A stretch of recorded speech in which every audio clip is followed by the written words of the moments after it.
नमस्कार, जय हिंद दोस्तों। तो आप सभी का बाइली क्लास में स्वागत है। तो चलिए स्टार्ट करते हैं। बीपीएससी PYQ सीरीज है और आज हम लोग प्राचीन भारत का इतिहास स्टार्ट करने वाले हैं। और पहला जो टॉपिक है प्रागैतिहासिक काल है ना। प्रागैतिहासिक काल से संबंधित जितना भी प्रश्न बनता है सारे प्रश्न को हम लोग करने वाले हैं। ठीक है, तो चलिए स्टार्ट करते हैं। मनुष्य द्वारा सबसे पहले किस धातु का उपयोग किया गया था? बोलिए। बोला गया है मनुष्य द्वारा सबसे पहले किस धातु का उपयोग किया गया था? तो मनुष्य द्वारा सबसे पहले आपका तांबा का उपयोग किया था। मनुष्य द्वारा सबसे पहले किसका प्रयोग किया गया था? तांबा का प्रयोग किया गया था। ऑप्शन बी नंबर क्या आपका सही है ना। तो मनुष्य द्वारा प्रयोग की जाने वाली प्रथम धातु तांबा रही है। यह अनुमान के अनुसार तांबे का सर्वप्रथम प्रयोग 5000 BC यानी 5000 ईसा पूर्व में किया गया था। ठीक है ना। तो तांबे का प्रयोग सर्वप्रथम 5000 BC में किया गया।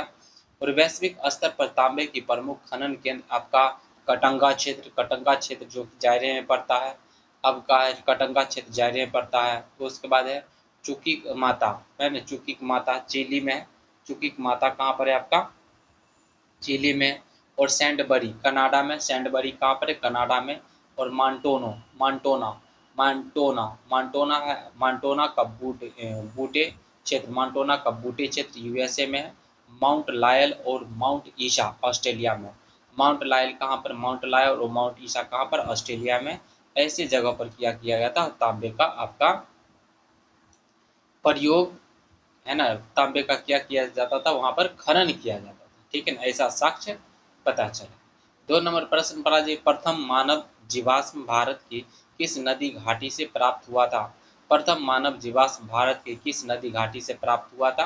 तो आंसर हो जाएगा आपका नर्मदा घाटी से प्राप्त हुआ था। किस घाटी से प्राप्त हुआ था? आपका आंसर हो जाएगा नर्मदा घाटी से प्राप्त हुआ था। बताइए किस घाटी से प्राप्त हुआ था? नर्मदा घाटी से प्राप्त हुआ था। देख लेते हैं इसका विश्लेषण। भारत का प्रथम मानव जीवाश्म नर्मदा घाटी से प्राप्त हुआ और 1982 में अरुण सोनिकिया ने होशंगाबाद जिले के नर्मदा घाटी के हथनोरा होशंगाबाद जिले के नर्मदा घाटी के हथनोरा है ना। हथनोरा स्थल से मानव कपाल का आपका मानव कपाल तथा हाथियों है ना। मानव कपाल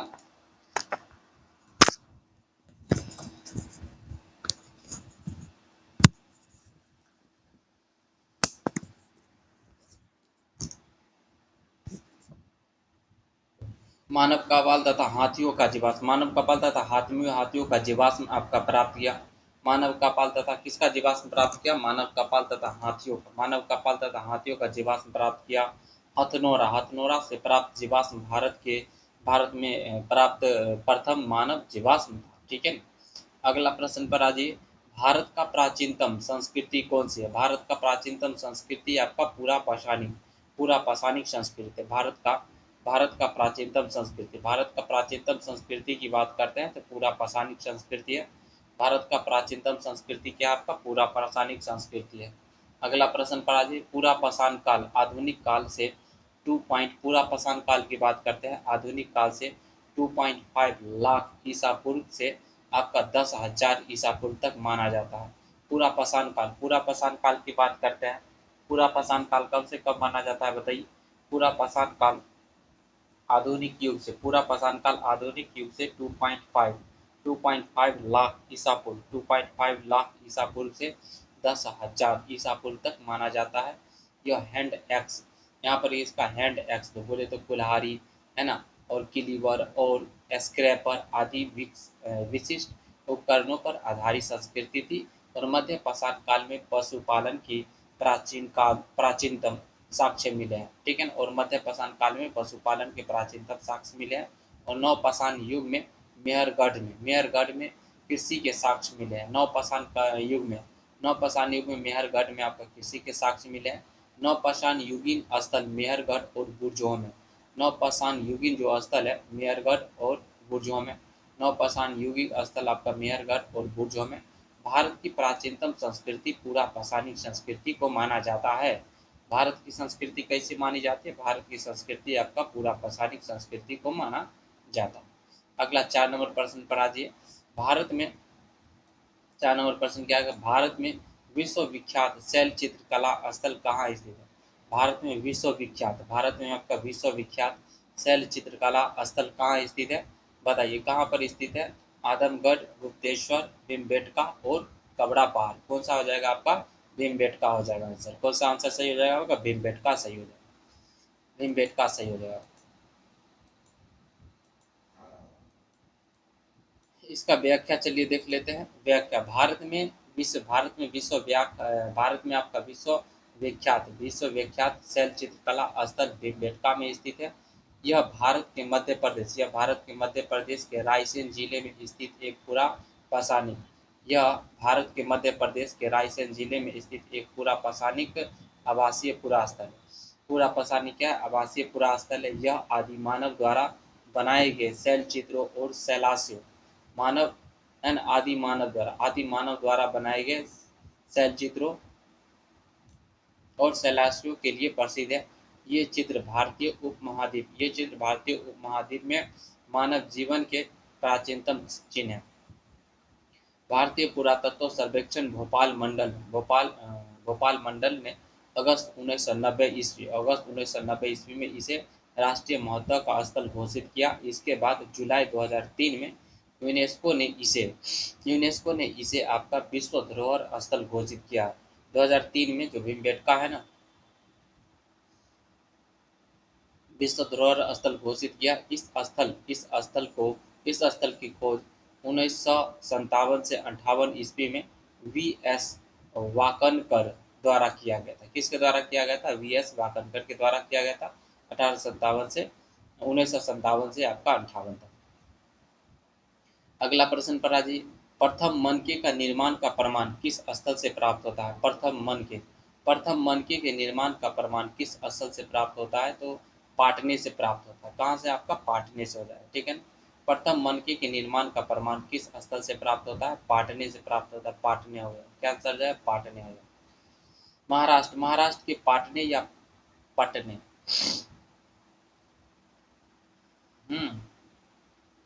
उसका मेहताखेरी।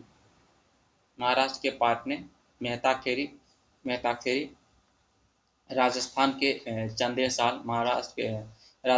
चंदेसाल, मध्य प्रदेश के रामनगर आदि से प्राप्त शुतुरमुर्ग के अंडों पर की गई चित्रकारी से इसकी पुष्टि होती है। शुतुरमुर्ग के अंडों पर की गई चित्रकारी सर्वप्रथम 1960 ईस्वी में यूपी के बांदा जिले से आपका मिला है। परंतु प्राचीनतम मानव निर्मित चित्रकला पाटने से ही आपका प्राप्त हुआ है। इसका केंद्र पाटने एवं भीमबेटका दोनों था। और इसका केंद्र कहाँ पर था? पाटने और भीमबेटका दोनों था। परंतु सर्वप्रथम मनके का निर्माण पाटने में हुआ। परंतु सर्वप्रथम मनके का जो है ना निर्माण कहाँ पर? पाटने में हुआ। अगला 6 नंबर प्रश्न पर आज चिरांद की बात करते हैं। चिरांदपुरा स्थल पर किस प्राचीनतम संस्कृति के अवशेष मिले हैं? चिरांदपुरा स्थल पर किस प्राचीनतम संस्कृति के अवशेष मिले हैं? तो आंसर हो जाएगा नवपाषाणिक संस्कृति का अवशेष मिला। चिरांदपुरा स्थल पर किस प्राचीनतम संस्कृति का अवशेष मिला है? चिरांदपुरा स्थल पर किस प्राचीनतम संस्कृति का अवशेष मिला? चिरांदपुरा स्थल पर किस प्राचीनतम संस्कृति का अवशेष मिला है? आंसर नवपाषाणिक संस्कृति का अवशेष मिला है। किसका मिला है? नवपाषाणिक संस्कृति का अवशेष मिला। ठीक है। अगला है बिहार के सारण जिले में चिरांद गांव की एक छोटी बस्ती के निकट नवपाषाणिक अवशेष प्राप्त हुए हैं। ठीक है ना। बिहार के सारण जिले में चिरांद गांव की एक छोटी बस्ती के निकट नवपाषाणिक अवशेष प्राप्त हुए हैं। 1962 से 63 ईस्वी में है ना 1962 से 63 ईस्वी में प्रोफेसर बी के सिन्हा द्वारा इस स्थल का उत्खनन करवाया गया था और उत्खनन में 5 प्रकार के संस्कृतियों के अवशेष मिले हैं और यहाँ मानव घास फूस के घरों में रहते थे। मानव कहाँ रहते थे? घास फूस के घरों में रहते थे। चावल की खेती के भी आपका प्रमाण मिले हैं। और नवपाषाण काल में ही कृषि क्रम का प्रादुर्भाव हुआ था। नवपाषाण काल में ही क्या हुआ था? कृषि का आपका विकास हुआ था। आपको पूछा जाए कृषि का विकास किस काल में हुआ था, तो नवपाषाण काल में ही आपका कृषि का क्या हुआ था? प्रादुर्भाव हुआ था, विकास हुआ था।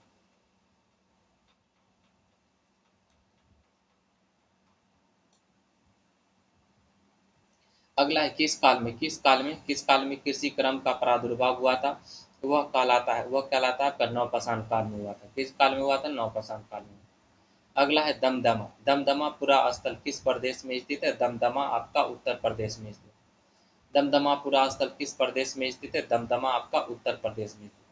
बताइए दमदमा किधर स्थित है? दमदमा उत्तर प्रदेश में स्थित है। दमदमा उत्तर प्रदेश में।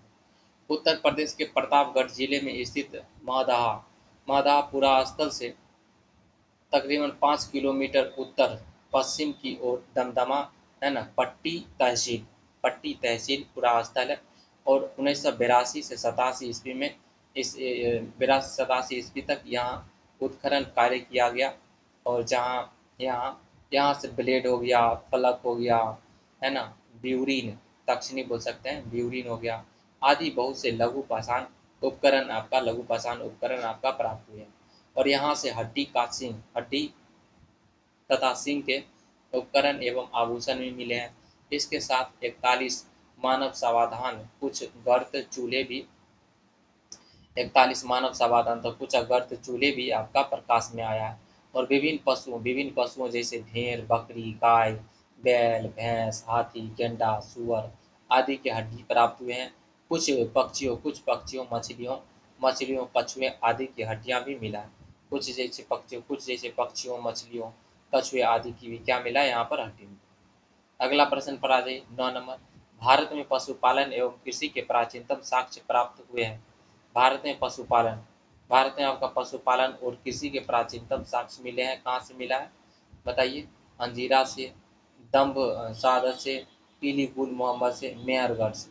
क्या आ जाएगा? आंसर हो जाएगा मेहरगढ़ से आपका प्राप्त हुआ। भारत में पशुपालन एवं कृषि के भारत में पशुपालन एवं कृषि के प्राचीनतम साक्ष्य आपका कहाँ से प्राप्त हुआ? आपका मेहरगढ़ से प्राप्त हुआ। ठीक है। भारत में पशुपालन एवं कृषि के प्राचीनतम साक्ष्य मेहरगढ़ से आपका प्राप्त हुए हैं।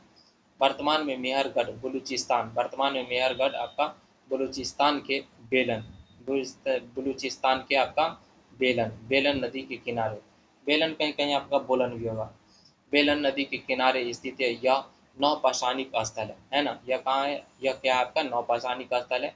और यहाँ से 7000 ईसा पूर्व पशुपालन व खेती के साक्ष्य प्राप्त हुए हैं।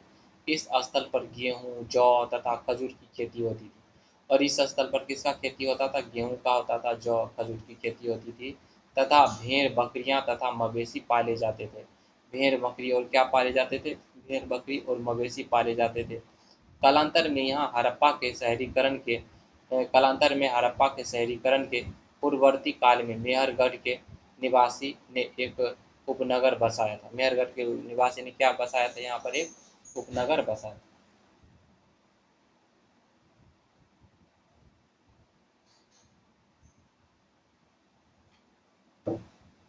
निवासी ने क्या बसाया था? उपनगर बसाया। अगला 10 नंबर प्रश्न पर आ जाइए। निम्नलिखित में से किसको कैल्कोलिथिक युग भी कहा जाता है? तो कैल्कोलिथिक आपका ताम्र पाषाण युग, कॉपर युग को क्या कहा जाता है? कॉपर युग को कैल्कोलिथिक युग भी कहा जाता है ना, ताम्र पाषाण युग। जिस काल में मनुष्य ने पत्थर तथा तांबे के औजार के साथ साथ प्रयोग किया, तांबे, है ना, पत्थर और तांबे के औजारों को साथ साथ प्रयोग किया, उस काल को ताम्र पाषाणिक काल कहते हैं। इसे कैल्कोलिथिक युग भी कहा जाता है। सर्वप्रथम जो धातु औजारों के रूप में प्रयुक्त हुए वह थी आपका तांबा। जो आपका सर्वप्रथम जो धातु औजारों के रूप में प्रयुक्त हुए तो वो क्या था? आपका तांबा था। भारत में ताम्रपाषाण भारत में बात करते हैं ताम्रपाषाण अवस्था के मुख्य क्षेत्र आपका ताम्रप्रधान अवस्था के मुख्य क्षेत्र आपका है ना, तो दक्षिण पूर्व राजस्थान हो गया, दक्षिण पूर्व राजस्थान हो गया, मध्य प्रदेश के पश्चिमी भाग हो गया, पश्चिमी महाराष्ट्र तथा दक्षिण पूर्वी भारत में है। सर्वप्रथम चित्रित मृद भांडों, सर्वप्रथम चित्रित मृद भांडों के अवशेष ताम्रप्रसानी काल में ही आपका मिलता है। और इसी काल के लोगों ने सर्वप्रथम भारतीय प्रायद्वीप में बड़े बड़े गांव की स्थापना की थी। ठीक है, अगला है चैप्टर आपका सैंधव सभ्यता। सैंधव सभ्यता के बारे में आइए चलिए देखते हैं। प्राचीन पुरातात्विक स्थल कालीबंगन किस राज्य में है? कालीबंगन किस राज्य में? तो कालीबंगन आपका राजस्थान में। कालीबंगन कहाँ पर है आपका? कालीबंगन आपका राजस्थान में, ठीक है ना।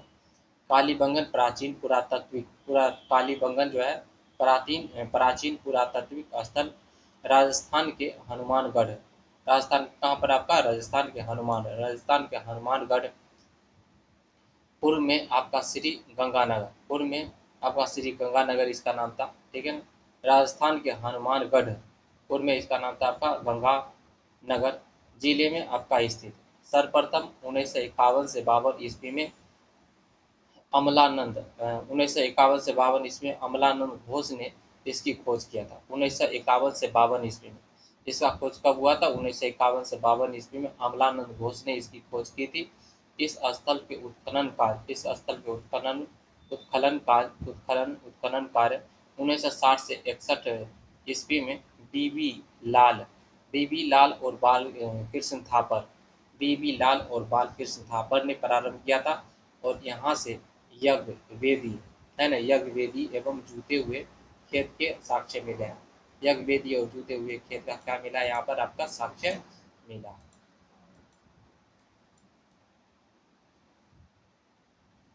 उसके बाद क्या है? यहाँ से एक युगल सावाधान है ना, और यहाँ से क्या मिला है? एक युगल सावाधान भी आपका प्राप्त हुआ है। और यहाँ से अंडाकार अंडाकार आपका कब्रे प्राप्त हुए हैं, जिससे एक बच्चे की खोपड़ी में आपका 6 छिद्र किए जाने की प्रमाण है। बच्चे की एक खोपड़ी में 6 छिद्र किए जाने का आपका प्रमाण है। इसे शल्य क्रिया का प्राचीनतम उदाहरण माना जाता है। इसे शल्य क्रिया क्या माना जाता है? प्राचीनतम उदाहरण माना जा सकता है। और कालीबंगा से आपका भूकंप के सबसे प्राचीनतम साक्ष्य भी प्राप्त हुआ। कालीबंगा से आपका क्या प्राप्त हुआ है? कालीबंगा से आपका भूकंप के सबसे बड़े साक्ष्य भी आपका प्राप्त हुआ है। आपका किसे? कालीबंगा से आपका प्राप्त हुआ, प्राचीनतम साक्ष्य प्राप्त हुआ। अगला है इस समय मोहनजोदड़ो किस देश में है? इस समय मोहनजोदड़ो किस देश में है? तो आपका पाकिस्तान में। मोहनजोदड़ो किस देश में? आपका पाकिस्तान में, ठीक है ना। मोहनजोदड़ो पाकिस्तान के सिंध प्रांत के लरकाना जिला में सिंधु नदी के किनारे, सिंधु नदी के दाहिने तट पर आपका स्थित है। मोहनजोदड़ो पाकिस्तान के सिंध प्रांत के लरकाना जिला, मोहनजोदड़ो पाकिस्तान के सिंध प्रांत के लरकाना जिले में सिंधु नदी के दाहिने तट पर स्थित है। और मोहनजोदड़ो शब्द का अर्थ मृतकों का टीला। मोहनजोदड़ो का अर्थ क्या होता है? मोहनजोदड़ो का अर्थ होता है मृतकों का टीला। इसका खोज 1922 ईस्वी में राखालदास बनर्जी ने जॉन मार्शल के निर्देश पर किया था, ठीक है ना। मोहनजोदड़ो का खोज 1922 ईस्वी, मोहनजोदड़ो का खोज कब हुआ था? 1922 ईस्वी। मोहनजोदड़ो का खोज 1922 ईस्वी में राखालदास बनर्जी, मोहनजोदड़ो का खोज 1922 ईस्वी में राखालदास बनर्जी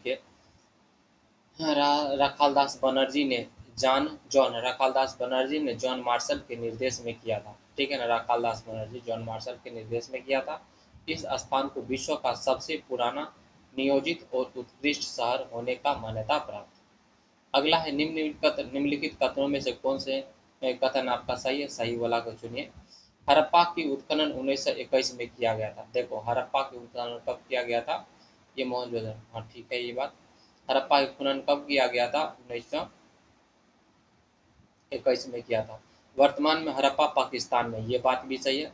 हड़प्पा व्यास नदी किनारे स्थित है, नहीं। हड़प्पा रावी नदी किनारे स्थित है। हड़प्पा के उत्खननकर्ता आर.डी. बर्नर, नहीं, है ना, इसमें दयाराम सन। अगला है छत्र वाला ताम्रपत्र हड़प्पा से मिला, ये भी गलत है। 1 नंबर 2 नंबर कथन क्या आपका सही है, ठीक है ना। तो आपका ऑप्शन क्या आ जाएगा, ए सही हो जाएगा। ठीक है, 1 नंबर 2 नंबर कथन सही है। 1921 ईस्वी में भारतीय पुरातत्व सर्वेक्षण विज्ञान के महानिदेशक सर जॉन मार्शल के निर्देशक में राय बहादुर दयाराम सैनी, है ना, राय बहादुर दयाराम साहनी ने सर्वप्रथम हड़प्पा स्थल का उत्खनन कराया, है ना, उत्खनन करा। ठीक है ना। तो सन 1921 में, सन कब की बात है, सन 1921 में भारतीय पुरातत्व सर्वेक्षण विभाग के महानिदेशक सर जॉन मार्शल के निर्देशन में राय बहादुर दयाराम साहनी ने सर्वप्रथम हड़प्पा स्थल का उत्खनन करवाया। ठीक है ना, कराया, है ना। यह स्थल पाकिस्तान के पंजाब प्रांत में स्थित पाकिस्तान के पंजाब प्रांत में स्थित मोंटगोमरी जिला में रावी नदी के बाएं तट पर अवस्थित है। और कहाँ पर स्थित है, मोंटगोमरी जिला, पाकिस्तान के मोंटगोमरी जिला में रावी नदी के बाएं तट पर क्या अवस्थित है। जबकि राखल दास बनर्जी ने मोहनजोदड़ो स्थल का उत्खनन, है ना, 1922 ईस्वी में कराया था। ठीक है ना। राखल दास बनर्जी ने मोहनजोदड़ो स्थल का उत्खनन का कार्य सन 1922 में कराया था। और महाराष्ट्र के दैमाबाद में हड़प्पा काल के छत छत वाला ताम्र रथ आपका मिला। अगला प्रश्न पर आ जाइए। अगला प्रश्न क्या, पाक पाक सैंधव काल के किस पुरा स्थल से हल द्वारा जुताई के प्रमाण प्राप्त हुआ। प्रश्न क्या है, पाक सैंधव काल के किस पुरा स्थल से हल द्वारा जुताई के प्रमाण प्राप्त हुए हैं। तो आंसर है कालीबंगा से प्राप्त हुआ। कहाँ से प्राप्त हुआ, कालीबंगा से आपका प्राप्त हुआ, कालीबंगा से प्राप्त हुआ। ठीक है ना।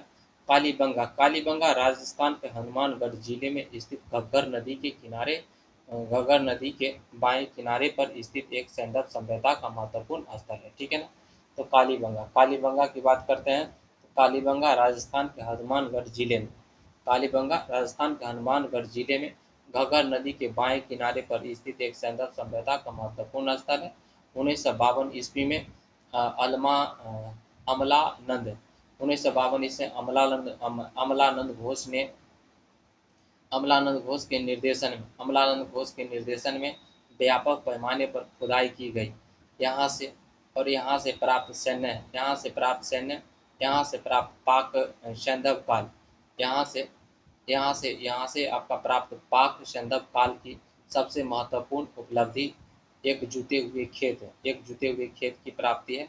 इसमें इसमें आरी तिरछी जुताई की गई। इसमें आरी तिरछी जुताई की गई। अगला प्रश्न आ जाइए। 15 नंबर प्रश्न क्या कहता है, निम्नलिखित में से किस हड़प्पन नगर में जुते हुए खेतों के निशान मिले। निम्नलिखित में से किस हड़प्पन नगर में जुते हुए खेतों के निशान मिले आपका कालीबंगा में आपका क्या मिला है, आपका निम्नलिखित में से हड़प्पन नगर में जुते हुए खेतों का निशान मिले। तो कालीबंगा में आपका जुते हुए खेतों को क्या मिले, आपका निशान मिले। अगला प्रश्न पर आ जाइए। अगला प्रश्न क्या है आपका, 16 नंबर प्रश्न क्या आता है आपका, हड़प्पीय संस्कृति सैंधव संस्कृति के उपकरण किस धातु से आपका निर्मित है। हड़प्पीय संस्कृति सैंधव संस्कृति के उपकरण किस धातु से आपका निर्मित था। हड़प्पीय संस्कृति सैंधव संस्कृति का उपकरण किस धातु से निर्मित था। तो ये तांबा, है ना, तांबा और कांसा से क्या था आपका निर्मित था, तांबा और कांसा से निर्मित था। हड़प्पीय संस्कृति सैंधव संस्कृति के उपकरण ताम्र और कांसा से प्राप्त हुए थे। मोहनजोदड़ो से तांबे के 2 उपकरण प्राप्त हुए। मोहनजोदड़ो से क्या प्राप्त हुआ, मोहनजोदड़ो से तांबे के 2 उपकरण क्या हुए, प्राप्त हुए। अगला है आईआईटी खड़गपुर के अध्यक्ष दल के रिपोर्ट के अनुसार लगातार कितने वर्षों तक 9 के बराबर वर्षा का होना सिंधु घाटी सभ्यता के पतन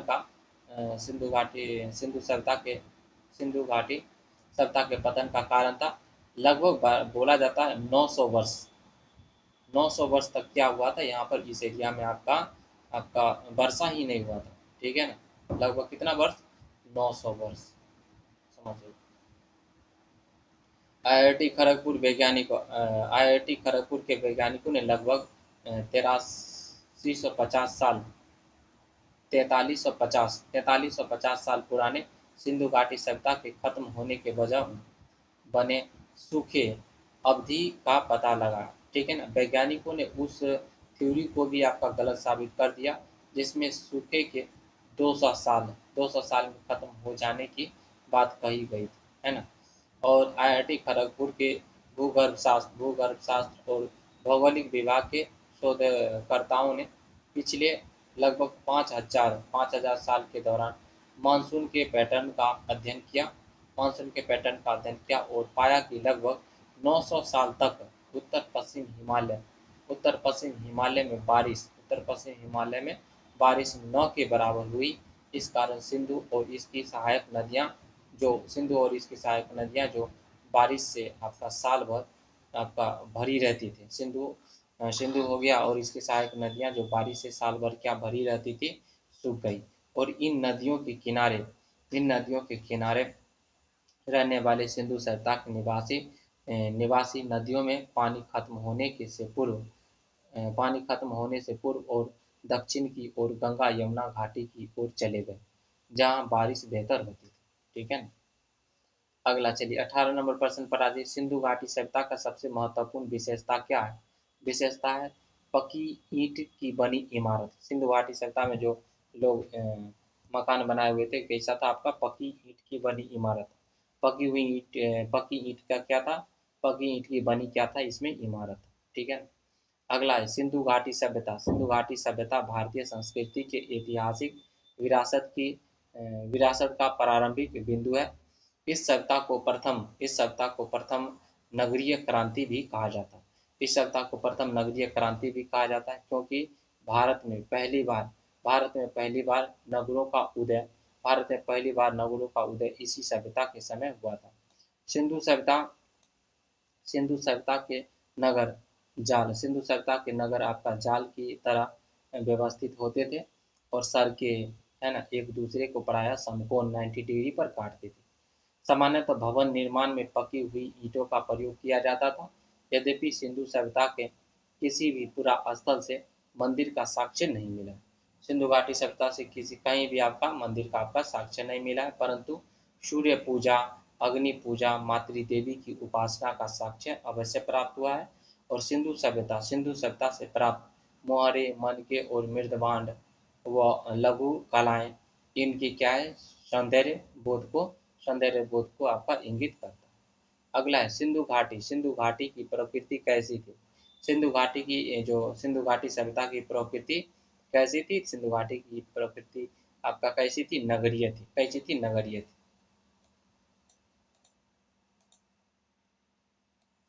अगला है 20 नंबर प्रश्न पर आ जाइए। 20 नंबर प्रश्न क्या है? निम्न में से किस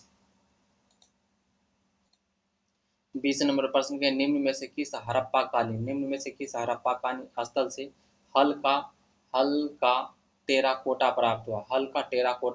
है आपका निम्न में से किस हड़प्पा कालीन स्थल से हल का टेराकोटा प्राप्त हुआ? है तो आपका बनावली से प्राप्त हुआ। किससे प्राप्त हुआ? आपका बनावली से प्राप्त हुआ।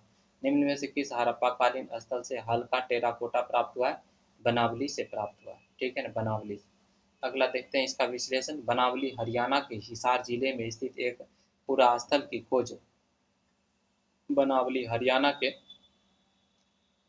हिसार जिले में स्थित एक पुरास्थल की खोज 1973 से 74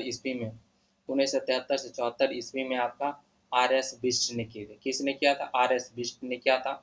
इस स्थल से आपका कालीबंगा की तरह हड़प्पा और पूर्व हड़प्पा कालीन दोनों संस्कृतियों के अवशेष मिले हैं। और यहाँ दुर्ग का निचला नगर अलग अलग न होकर एक ही प्राचीर से आपका घिरे थे।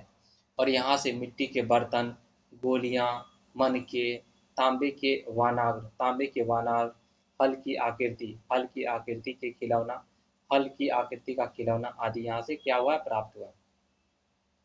अगला है निम्नलिखित में से कौन हड़प्पा और मोहनजोदड़ो के उत्खनन से संबंधित नहीं है? निम्नलिखित में से कौन हड़प्पा और मोहनजोदड़ो निम्नलिखित में से कौन हड़प्पा और मोहनजोदड़ो के उत्खनन से संबंधित नहीं है? निम्नलिखित में से कौन हड़प्पा और मोहनजोदड़ो के उत्खनन से संबंधित नहीं है?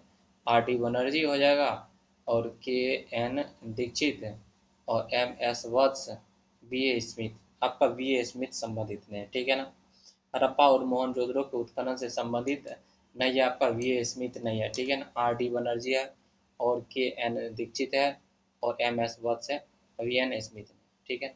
अगला चलिए, आर डी बनर्जी, के एन दीक्षित और एम एस वत्स हड़प्पा और मोहनजोदड़ो के उत्खनन से संबंधित है, जबकि वी ए स्मिथ विश्व इतिहासकार है। क्या है? विश्व इतिहासकार है, जिन्होंने भारत के इतिहास से संबंधित कई पुस्तकों की रचना की, जिसमें the Oxford history of India, art of India, the early history of India प्रमुख, ठीक है।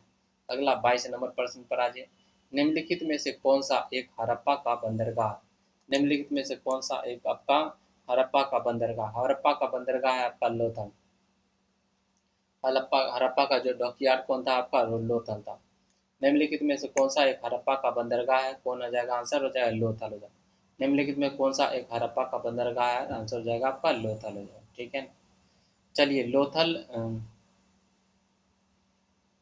लोथल हड़प्पा सभ्यता का बंदरगाह नगर था। लोथल क्या था आपका? लोथल हड़प्पा सभ्यता का बंदरगाह नगर था, और यहाँ के उत्खनन से बंदरगाह के होने के प्रमाण मिला है, और यहाँ के उत्खनन से बंदरगाह के होने क्या मिला है? प्रमाण मिला है। लोथल नामक पूरा स्थल गुजरात के अहमदाबाद जिले में भोगवा नामक नदी के किनारे पर आपका सरगवाला है ना, सरगवाला गांव से 2 किलोमीटर उत्तर में स्थित है, और इसकी खोज R S S R Rao Rao ने 1955 ईस्वी में किया था। इस स्थल के बारे में महत्वपूर्ण तथ्य मिली वस्तुएं निम्न है, ठीक है ना। तो देख लीजिए, लोथल हड़प्पा सभ्यता का बंदरगाह नगर था। लोथल क्या था? हड़प्पा सभ्यता का बंदरगाह नगर।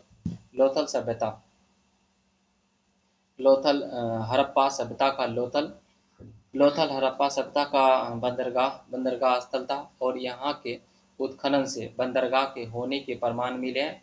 लोथल नामक पूरा स्थल गुजरात के अहमदाबाद जिले में भोगवा नामक नदी के किनारे पर सगरवाला है ना, सरगवाला सरगवाला गांव से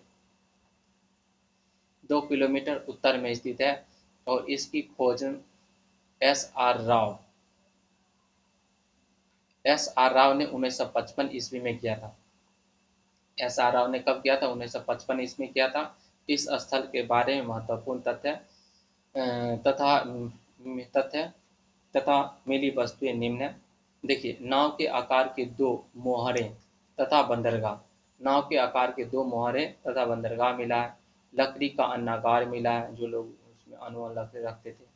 बैल, कुत्ता, खरगोश और चिड़िया की तांबे की मूर्तियां तथा मोहरें मिली हैं। युगल सावधान की प्राप्ति, जिसमें सिर पूर्व में तथा पैर पश्चिम में। सिर कहाँ है आपका? पूर्व में, और पैर पश्चिम में। और वे करवट लिए हुए लेटे हैं, और वे कैसा लेटा हुआ है आपका? करवट लिए लेटा है। मन के बनाने वाली शिल्पिकाएँ की दुकान मन के बनाने वाली शिल्पियों की दुकानें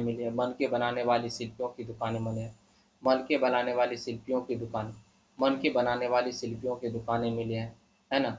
अगला है उत्तरावस्था की एक अग्निवेदी मिला है। उत्तरावस्था की एक अग्निवेदी मिला है, और अन्न पीसने का चक्की मिला। अन्न पीसने क्या मिला? इधर चक्की मिला। अगला प्रश्न पढ़ रहा है, सिंधु सभ्यता से संबंधित पुरातात्विक स्थल लोथल किस नदी के स्थित है? लोथल आपका भोगवा नदी के किनारे स्थित है।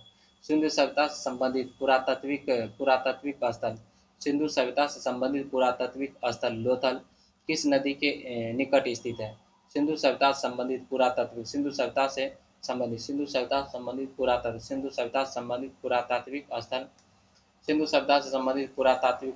लोथल किस नदी के निकट स्थित है? सिंधु सभ्यता से संबंधित पुरातात्विक स्थल लोथल किस नदी के निकट स्थित है? लोथल आपका है आपका भगवा नदी के निकट स्थित है। लोथल आपका भगवा नदी के निकट स्थित। अगला प्रश्न पर आ जाइए। हड़प्पा। हड़प्पा में एक उन्नत जल प्रबंधन प्रणाली का पता चलता है। हड़प्पा में एक उन्नत जल प्रबंधन प्रणाली का पता चलता है आपका धौलावीरा से। ठीक है ना, कहाँ से? धौलावीरा से। हड़प्पा में एक उन्नत जल प्रबंधन प्रणाली का पता चलता है आपका धौलावीरा में। कहाँ से पता चलता है? आपका धौलावीरा में। ठीक है ना। धौलावीरा गुजरात के कच्छ, धौलावीरा आपका गुजरात के कच्छ जिले के भाऊच है ना, भचाऊ भचाऊ तालुका में मनहर एवं मानसेहरा, मनहर एवं मानसेहरा नदियों के बीच कादिर द्वीप पर धौलावीरा स्थित है। कादिर द्वीप पर क्या आपका? धौलावीरा है। धौलावीरा गुजरात के के भचाऊ कच्छ के भचाऊ तालुका में मनहर एवं मानसेहरा नदियों के बीच कादिर द्वीप पर आपका धौलावीरा स्थित है। और इसकी खोज 1967 ईस्वी में, इसकी खोज कब हुई थी? 1967 ईस्वी में जेपी जोशी ने की थी तथा 1990 से 91 के दौरान आर एस विष्ट द्वारा यहाँ पर व्यापक पैमाने पर उत्खनन कार्य किया गया था। और यहाँ की खुदाई से एक विशाल सैंधवकालीन नगर के अवशेष और एक उन्नत जल प्रबंधन प्रणाली का पता चला है। इस प्रकार भवन निर्माण जल निकाय व्यवस्था, कलाकृतियों की पृष्ठभूमि, नगर नियोजन तथा लिपि की दृष्टि से धौलावीरा एक उत्कृष्ट नगर था। ठीक है ना। बात करते हैं इस प्रकार से भवन निर्माण हो गया, जल निकास व्यवस्था हो गया, कलाकृति की पृष्ठभूमि है ना, नगर नियोजन तथा लिपि की दृष्टि से धौलावीरा एक उत्कृष्ट क्या था? नगर। अगला है 25 नंबर प्रश्न पर आइए। हड़प्पा में मिट्टी के बर्तनों पर सामान्यतः किस रंग का आपका उपयोग होता था? तो लाल रंग का उपयोग होता था। हड़प्पा में मिट्टी के बर्तनों पर सामान्यतः किस रंग का उपयोग होता था? हड़प्पा में मिट्टी के बर्तनों पर किस रंग का उपयोग होता था? लाल रंग का उपयोग होता है ना, लाल रंग का। हड़प्पा से प्राप्त मिट्टी के बर्तन सामान्यतः लाल रंग के। हड़प्पा का पूरा स्थल पाकिस्तान के मोंटगोमरी जिले में हड़ाबी नदी के बाएं तट पर स्थित है। ठीक है ना। हड़प्पा की बात करते हैं। हड़प्पा से प्राप्त मिट्टी के बर्तन सामान्यतः लाल रंग के हैं। हड़प्पा का पूरा स्थल पाकिस्तान के मोंटगोमरी जिले में रावी नदी के बाएं तट पर स्थित है। हड़प्पा के ध्वंसावशेषों के विषय में सन 1826 ईस्वी में चार्ल्स मेसन 1826 की बात है, चार्ल्स मेसन ने सर्वप्रथम उल्लेख किया है। और सन 1923 से 24 ईस्वी में दयाराम साहनी ने जॉन मार्शल के निर्देश से यह उत्खनन कराया था। ठीक है ना। अगला है 26 नंबर प्रश्न पर आते। सिंधु सभ्यता निम्नलिखित में से किस युग के अंतर्गत आता है? सिंधु सभ्यता किस युग के अंतर्गत आता है? बोलिए। आदि ऐतिहासिक काल में आता है। सिंधु सभ्यता निम्नलिखित में से किस युग के अंतर्गत आता है? आदि ऐतिहासिक काल में आता है। सिंधु सभ्यता निम्नलिखित में किस युग के अंतर्गत आता है? आदि ऐतिहासिक काल में आता है। देखिए, सिंधु सभ्यता को उसकी लिपि के न पढ़े जा सकने के कारण आदि ऐतिहासिक काल। देखो, उस समय जो उसका लिपि था उसको नहीं पढ़ा जा सकता था। ठीक है ना। नहीं पढ़ा जा सकने के कारण आदि ऐतिहासिक काल के अंतर्गत स्थान दिया गया है। और तृतीय कांस्य काल के ताम्र पाषाणिक सभ्यता रेडियो कार्बन विश्लेषण के आधार पर 2500 ईसा पूर्व में विद्यमान मानी जाती है। और कब मानी जाती है? 2500 ईसा पूर्व में विद्यमान मानी जाती है। किंतु सभ्यता अपने उत्कृष्ट काल में 2550 से 1900 ईसा पूर्व अर्थात 650 वर्ष तक रही है। ठीक है ना। ये सभ्यता कितना वर्ष तक रही है? आपका 650 वर्ष तक रही। अगला 27 नंबर प्रश्न पर आ जाइए। 27 नंबर प्रश्न क्या कहता है? निम्नलिखित में से किस देश के साथ हड़प्पनों का व्यापारिक संबंध था? जो हड़प्पा सभ्यता के लोग थे कौन कौन देश के साथ क्या करते थे? व्यापार करते थे। तो मेसोपोटामिया के साथ क्या करते थे? मेसोपोटामिया के साथ ये व्यापार करते थे, मेसोपोटामिया के साथ। ठीक है ना। सिंधु घाटी सभ्यता मुख्य रूप से एक शहरी संस्कृति थी जो आधिक्य कृषि उत्पादन और वाणिज्य व्यापार से आपका जुड़ा हुआ था। हड़प्पा सभ्यता का दक्षिणी मेसोपोटामिया में सुमेर के साथ व्यापार व वाणिज्य संबंध था। ठीक है ना, सुमेर के साथ व्यापार वो क्या था, वाणिज्य संबंध। अगला है 28 नंबर पर सिंधु सिंधु घाटी के लोग थे। सिंधु घाटी के लोग कैसा थे बताइए, शाकाहारी, मांसाहारी, सर्वाहारी, कैसा लोग थे? तो सिंधु घाटी के सभ्यता के लोग थे शाकाहारी और मांसाहारी दोनों थे। सिंधु घाटी सभ्यता के लोग शाकाहारी एवं मांसाहारी दोनों थे। सिंधु घाटी सभ्यता के लोग क्या थे आपका, शाकाहारी मांसाहारी दोनों थे। सिंधु सभ्यता के निवासी आपका शाकाहारी और मांसाहारी दोनों थे और इसके भोज्य पदार्थ में आपका गेहूं, जौ, मटर, तिल, सरसों, सुअर, बकरी, मांस आदि प्रमुख रूप से क्या करते थे आपका, खाया करते थे। अगला है चौंद्रो। चौंद्रो हड़प्पा सभ्यता के संबंधित एक स्थल है जो स्थित है। चौंद्रो कहाँ पर स्थित है? चौंद्रो आपका सिंध में स्थित है। चौंद्रो कहाँ पर स्थित है आपका? चौंद्रो आपका सिंध में स्थित है। चौंद्रो कहाँ पर स्थित है आपका? चौंद्रो आपका सिंध में। चौंद्रो कहाँ स्थित है? चौंद्रो आपका सिंध में। चौंद्रो सिंध में स्थित है। ठीक है ना, चौंद्रो कहाँ स्थित? सिंध में। चौंद्रो वर्तमान में पाकिस्तान के सिंध प्रांत में स्थित है। चौंद्रो कहाँ पर स्थित? चौंद्रो वर्तमान में पाकिस्तान के सिंध प्रांत में स्थित है। यह सिंधु नदी के बाएं तट पर स्थित है। चौंद्रो कहाँ पर स्थित है? सिंधु नदी के बाएं तट पर स्थित है। इसका उत्खनन आपका 1934 ईस्वी में एनजी मजूमदार ने किया था। इसका उत्खनन 1934 ईस्वी में किसने किया था? एनजी मजूमदार ने किया। और यहाँ से प्रमुख रूप से मनके बनाने का कारखाना, कांस्य गारी, है ना, मनके बनाने का कारखाना, कांस्य गारी, वक्राकार ईंट हो गया, लिपस्टिक हो गए, है ना, लिपस्टिक हो गया, और बिल्ली का पीछा करते हुए कुत्ते का साक्ष्य प्राप्त हुआ है। और चौंद्रो एकमात्र ऐसा स्थल है जहाँ पर मिट्टी की पकी हुई पाइप नुमा नालियाँ का प्रयोग किया गया। पाइप नुमा नालियाँ क्या किया है? प्रयोग किया गया। ठीक है ना। और अगला एपिसोड में हम लोग पढ़ेंगे वैदिक सभ्यता। अगला एपिसोड में क्या पढ़ेंगे हम लोग? वैदिक सभ्यता। आज का एपिसोड यहीं तक, फिर मिलते हैं नेक्स्ट एपिसोड। ठीक है ना भाई, थैंक यू सो मच।